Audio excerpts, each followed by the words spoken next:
I'd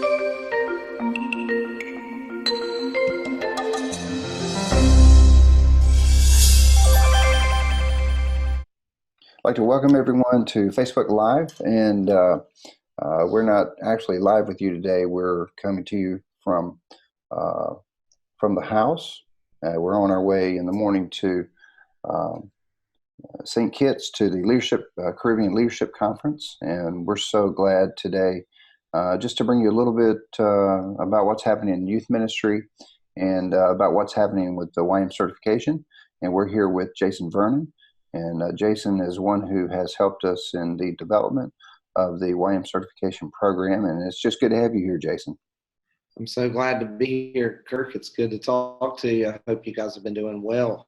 No, we're doing really good. If there's any technical difficulties today, you just excuse us. He's coming to us from Gainesville, Georgia, and of course we're here in Cleveland. But yeah, it's good to have you. Good to see you. How's your family? Doing well? They're doing great. Boys are great. My wife's great. And we're just loving being at Free Chapel. This is our 5th year, and we're excited about opening a new campus next month. So it's going to be our 7th one. So we're all keeping busy right now. Well, one thing that is all over the website and that I've heard so much about since the assembly last year was the YM certification. And I know that you have talked about that nonstop for almost a year. That's really in your heart. Why did you put that together? And why don't you talk about real briefly the 5 areas of YM certification?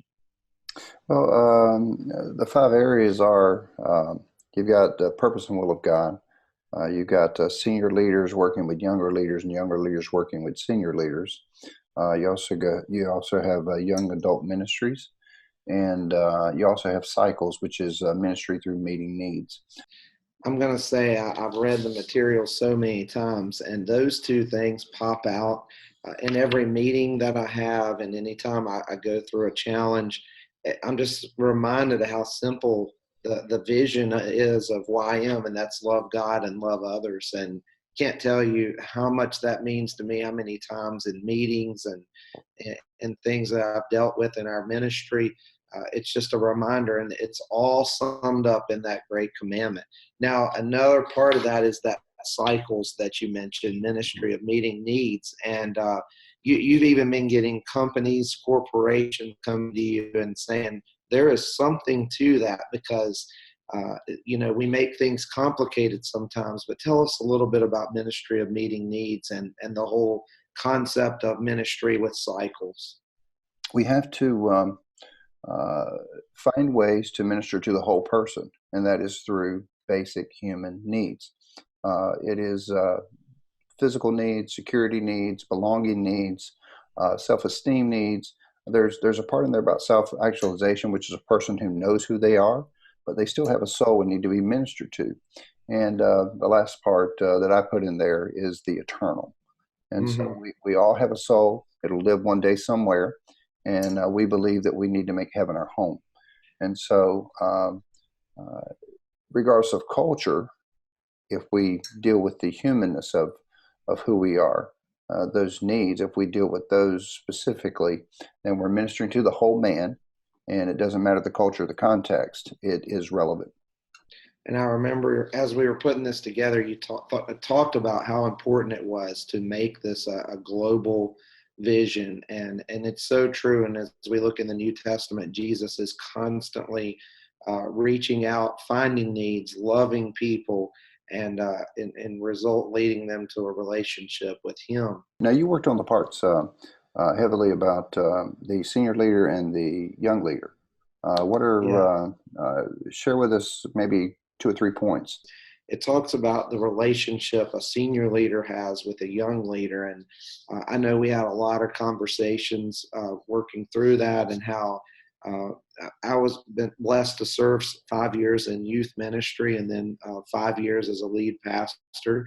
And seeing both sides of that, I think it gave both of us a unique perspective. And so just some things like giving clear expectations and being encouraging, just loving and raising up leaders. I just think it's a very practical section that any senior leader could really benefit from, and as well as young leaders could learn from that as well. Well, you have a term in there too. We're starting to hear a lot about wins. What's a win? Well, I think one win for a young leader is clearly communicating with the senior leader exactly their vision and getting buy-in. And then another win is the senior leader making sure that young leaders know exactly what is expected of them. Mhm. A lot of times, young leaders just get appointed into a role and they're just expected to go out and lead. And in fact, that's not even how it's modeled in the Bible. And so I think a lot of times, as senior leaders, there's always a Sunday morning, there's a new message, there's a new ministry task, and it's just so important that we take time out to invest in the younger generation and pour our lives into them. And so young leaders, they just can't know they're winning if they don't have any specific goals to follow up through. Now, this has been out since the assembly, and I know you were super excited about launching it. Have you seen any success stories from it? And I've been waiting to hear because I know that it's having an impact. So why don't you share some of those stories? Well, we're super excited about 420 have joined the journey of becoming certified, and we've just had our first 12 that have finished the entire process, which is a 90-day process. And so it's, in fact, I was introducing the certification in Alabama to some leaders, and two of them raised their hand and said, "We've already finished the process." And so they were just waiting on their certificate. And it was great to know that they'd already worked through the devotional, the manual, they had taken the test, they had met with their senior pastor, and they had taken the final exam. And that's all part of the process. And so it's great to know that. Also, as we look at our analytics in Google and Facebook, we're finding that there are countries that are engaging the material that we don't even have churches in. And like Wow. places like Saudi Arabia, Switzerland, China. So we know that it's relevant and that young people are wanting training to be a better leader. So I believe the certification you mentioned is in some other languages. Which languages has it been translated into? Of course, English, Spanish, French, Portuguese. We are working on Russian, and I just sent yesterday the manual and the devotional to Egypt for Arabic. And I know you're really excited about an upcoming trip to Peru. Hmm.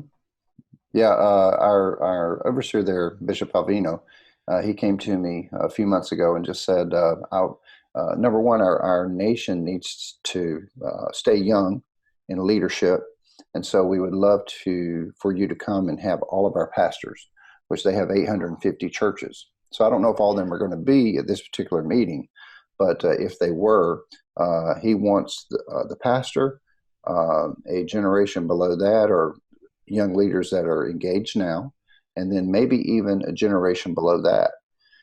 And so you're talking in excess of 2,400 uh, opportunities to for our leadership to engage the certification program.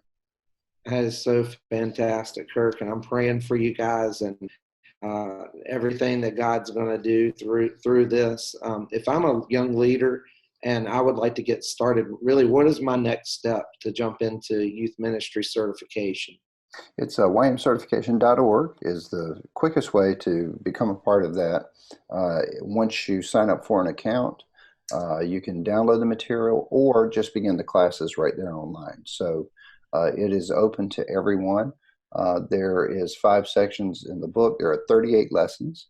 There are 5 assessments that you'll have to take. They're simple. They're easy. You can go back and get the answers. We haven't had anyone fail so far. And there is a final exam, and the final exam is you're going to make sure that your pastor signs off on a document saying that you've completed all the requirements. There's the devotional, which is 90 days, Mm-hmm. and you don't have to do it sequentially. You can take time and do it, but there's 90 days of devotions. And then there's 3 meetings with your senior leader or your senior pastor. So all of that is the process by which you can be certified. That is so exciting, Kirk, and I'm just so happy to see what God is doing and praying for you guys. And I want you to continue praying for us. We have a huge conference coming up, Forward Conference. Keep that in your prayers, and we'll be praying for you as you get ready to go on this trip this week. Well, we thank the Lord for you. We thank the Lord for your a gift to us, for helping us develop this. And we just thank God for Jason and his wife and his children. And we just pray God's blessings on them. We want to pray God's blessings on you. And thank you for being with us today. And we just pray that you will come into a deeper relationship with God and that you would choose to do his will by bringing others to know him also. God bless you today. Get signed up for certification. Sign up today.